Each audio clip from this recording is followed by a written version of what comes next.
मुस्लिम लीग नून ने एहसन इकबाल के खिलाफ बयान देने पर दानियाल अजीज को शोकास नोटिस जारी कर दिया। मुस्लिम लीग नून ने party general secretary Ahsan Iqbal के खिलाफ बयान देने पर दानियाल अजीज को शोकास नोटिस जारी किया। मुस्लिम लीग नून के मुताबिक शोकास नोटिस दानियाल अजीज के 30 नवंबर के बयान पर जारी किया गया।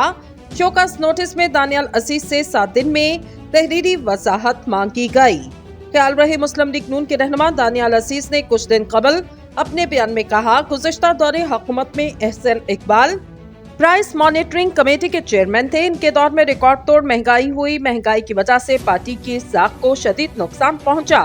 इस हवाले से रद्दमल देते हुए एहसन इकबाल का कहना था, समझ नहीं आ रहा दानियाल अजीज बिलावल भुट्टो की जबान क्यों बोल रहे, इल्जामात को मुस्तरद करता, मेरी वजारत से महंगाई का कोई ताल्लुक ही नहीं। एहसन इकबाल का कहना था, लगता है दानियाल अजीज मेरा नाम इस्तेमाल करके किसी और को निशाना बनाना चाहते।